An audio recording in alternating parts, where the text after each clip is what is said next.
नमस्कार दोस्तों, जय श्री श्याम। काफी निवेशक की क्वेश्चन है कि सर अगर हम ग्रो एप्लीकेशन के माध्यम से म्यूचुअल फंड में एसआईपी करें या ईटीएफ में इन्वेस्ट करें या मान लीजिए स्टॉक हम होल्ड करके रखते हैं, तो मान लीजिए सर फ्यूचर में जाके अगर हमारा ब्रोकर ऐप है, चाहे वो ग्रो हो चाहे कोई भी ब्रोकर ऐप हो, सर अगर वो दिवालिया हो जाए या वो भाग जाए तो उस कंडीशन में सर हमारे पैसों का क्या होगा। बिकॉज यहाँ पे अगर हम बात करें ग्रो की तो 1 जून 2025 को एक अपडेट आया था कि भैया पहले यहाँ पे जो भी इन्वेस्टर है जो म्यूचुअल फंड में निवेश करते थे उनकी होल्डिंग जो सेफ होती थी, ठीक है, वो किसमें होती थी, एसओए के अंदर। लेकिन अब यहां पे कर दिया है कि 1 जून 2025 के बाद अगर आप अपना कोई नया इन्वेस्ट करते हो किसी नए फंड के अंदर तो आपकी जो होल्डिंग यहां पे सेव करी जाएगी वो डीमेट फॉर्मेट में करी जाएगी। तो यहां पे हम बात करेंगे कि सर अगर हमारा इन्वेस्टमेंट एसओए के अंदर है तो अगर फ्यूचर में ब्रोकर है भाग जाता है तो भी हमारा पैसा रिडीम कर सकते हैं, मैंने आपको प्रोसेस भी बता रखा है। लेकिन सर मान लीजिए अगर हमारा इन्वेस्टमेंट डीमेट के अंदर है और फ्यूचर के अंदर ग्रो ऐप दिवालिया हो जाए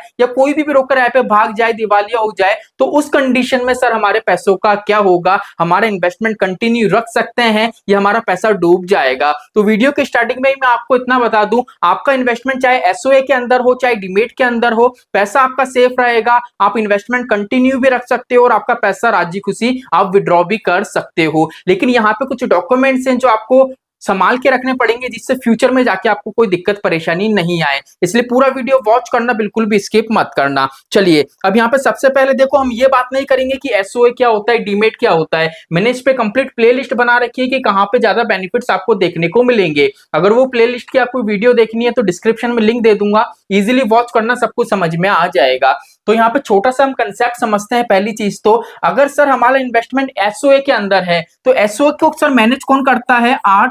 टी ठीक है। मतलब क्या होता है, अगर हमारा इन्वेस्टमेंट एसओए के अंदर है तो यहाँ पे क्या होता है, जो ब्रोकर है उसका कोई लेना देना नहीं होता। एक इन्वेस्टर है, उसको लग रहा है कि भैया इस एएमसी का फंड मुझे अच्छा लग रहा है, तो वहां पे क्या करेगा, वो ब्रोकर के माध्यम से पैसा इन्वेस्ट करेगा। लेकिन क्या होता है, पैसा ब्रोकर के पास नहीं जाता है, डायरेक्ट एएमसी के पास जाता है। तो यहाँ पे क्या है, ब्रोकर है सिर्फ एक काम कर रहा है इन्वेस्टर और एएमसी को जोड़ने का, मतलब यहां से पैसा आ रहा है और वहां तक जा रहा है। इसलिए यहाँ पे क्या होता है, जो भी मैनेजमेंट होता है वो ब्रोकर का बिल्कुल भी नहीं होता है, इसलिए इसको मैनेज करा जाता है आरटीए द्वारा, ठीक है। इसलिए यहाँ पे क्या होता है, सर ब्रोकर का कोई लेना देना नहीं होगा। अगर इन फ्यूचर ब्रोकर है भाग जाता है या कोई दिवालिया घोषित हो जाए तो जो फंड की एएमसी की वेबसाइट होती है या एमएफ सेंट्रल ऐप है, दोनों जगह जाके आप क्या कर सकते हो, अपना पैसा रिडीम कर सकते हो, अपने इन्वेस्टमेंट को कंटिन्यू रख सकते हैं। जैसे मान लीजिए फॉर एग्जांपल कोई भी ऐसा फंड है, जैसे एचडीएफसी का कोई भी आपका फंड है, तो सिंपली आप गूगल पे जाओगे,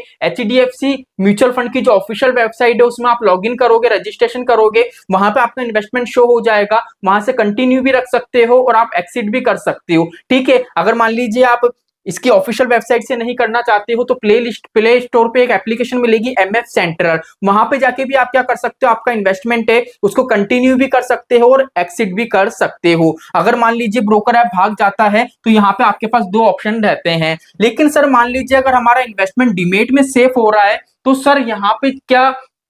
फ्यूचर में जाके अगर ब्रोकर भाग जाता है तो हमारे इन्वेस्टमेंट का क्या होगा। अभी चीज को आप यहां से ये समझ सकते हो कि अगर इंडिया में बात करें डिपॉजिटरी की तो दो तरीके की डिपॉजिटरी यहाँ पे आपको देखने को मिलेगी। एक होती है आपका सीडीएसएल और दूसरी यहाँ पे होती है आपकी एनएसडीएल। अब यहाँ पे क्या होता है, जैसे मैंने आपको बताया था, आपका जो भी इन्वेस्टमेंट है उसकी होल्डिंग है उसको कौन मैनेज करता है, आरटीए मैनेज करता है, ब्रोकर का कोई काम नहीं होता है। लेकिन यहाँ पे सारा काम ब्रोकर का होता है और उसको मैनेज कौन करता है, आपकी होल्डिंग को सीडीएसएल और एनएसडीएल। इसलिए यहाँ पे क्या होता है, सर मान लीजिए फ्यूचर में जाके आपका इन्वेस्टमेंट डीमेट के अंदर है और फ्यूचर में आपने इन्वेस्टमेंट करा और फ्यूचर में आगे चल के है ना क्या हो गया, आपने जिस ब्रोकर के साथ निवेश करा है, आपका जिस ब्रोकर के साथ डीमेट अकाउंट बना हुआ है, मान लीजिए या तो वो दिवालिया घोषित हो गया या वो मार्केट से सडनली गायब हो गया, एकदम से भाग गया, तो उस कंडीशन में क्या होगा, जैसे यहाँ पे आरटी आपके पैसों को मैनेज कर रहा था वैसे यहाँ पे क्या होगा, सीडीएसएल और एनएसडीएल यहाँ पे क्या है, आपको पैसों को मैनेज करेंगे, ये सेबी से कंप्लीट बातचीत करेंगे। उसके बाद क्या होगा, आपको नया डीमेट अकाउंट है प्रोवाइड करेंगे, कोई नया ब्रोकर है वो आपको प्रोवाइड करेंगे। मतलब जैसे मान लीजिए कोई जैसे XYZ एक ब्रोकर है, मान लीजिए फ्यूचर में जाके वो भाग गया, ठीक है, अब भाग गया तो उस कंडीशन में क्या होगा, आपका जितना भी इन्वेस्टमेंट है वो तो आप चेक ही नहीं कर पाओगे, बिकॉज अगर आप उसकी वेबसाइट पे जाओगे, एप्लीकेशन पे जाओगे तो टेक्निकल एरर आएगा वहां पे, तो वो एप्लीकेशन वेबसाइट ऑन नहीं होगी। तो उस कंडीशन में क्या होगा, यहाँ पे जो होल्डिंग हमारी सेफ हो रही है ये सेबी से डिस्कस करेंगे, और डिस्कस करने के बाद कोई भी एक नया ब्रोकर, ठीक है, वो आपको प्रोवाइड करेंगे, और उस ब्रोकर में जब आप आपका रजिस्ट्रेशन करोगे तो वहां पे आपका जो पुराना वाला इन्वेस्टमेंट है इजीली क्या होगा, ट्रांसफर कर दिया जाएगा। लेकिन उसके लिए यहाँ पे कुछ कंडीशन है, कंडीशन यहाँ पे ये निकल के आती है, जैसा कि मैंने आपको बोला था, यहाँ पे दो तरीके की आईडी आपसे मांगी जाएगी, दोनों आईडी आपके पास होनी चाहिए। तो पहली आईडी तो सर आपके पास होनी चाहिए डीपी आईडी, ठीक है, और सेकंड नंबर की आईडी है सर बीओ आईडी। ये दोनों आईडी सर आपके पास होनी चाहिए, और इसलिए मैं आपको कह रहा हूं, आपको क्या करना है, दोनों आईडी कहीं ना कहीं आपको नोट डाउन करके रखनी है, जिससे फ्यूचर में किसी भी तरीके की दिक्कत परेशानी आती है तो आप बिल्कुल रेडी रहो, कोई दिक्कत परेशानी नहीं आए। अब सर ये आईडी कहां देखने को मिलेगी, तो सिंपली आपको जो भी ब्रोकर है, जैसे ग्रो ऐप के माध्यम से आप कर रहे हो, तो सिंपली आपको आपकी प्रोफाइल पे क्लिक करना है, वहां पे अकाउंट डिटेल नाम से एक ऑप्शन आएगा, वहां पे क्लिक करना है, वहां पे ये दोनों आईडी आपको देखने को मिल जाएंगी। आप स्क्रीनशॉट लेके रखो या नोट डाउन करके रखो, लेकिन रखो जरूर, जिससे फ्यूचर में कोई भी दिक्कत परेशानी अगर आपको आती है ब्रोकर को लेके तो इजीली क्या होगा, ये सारी चीजें आपसे मांगी जाएगी जो मैंने आपको बताई है, और फ्यूचर में जाके आपका जो इन्वेस्टमेंट है आप राजी खुशी उसको कंटिन्यू भी रख सकते हो और उसको एक्सिट भी कर सकते हो। तो देखो यहाँ पे कहने का मुद्दा सिर्फ इतना सा है, आपका इन्वेस्टमेंट एसओए के अंदर हो या डीमेट के अंदर हो, इन्वेस्टमेंट बिल्कुल सही रहेगा, बस आपको सिस्टमैटिक तरीके से निवेश करना है, कोई दिक्कत परेशानी यहाँ पे आपको नहीं आनी है। तो चलिए आज के लिए इतना ही, मिलते हमारी नेक्स्ट वीडियो में। जय श्री श्याम दोस्तों, जय श्री राधे।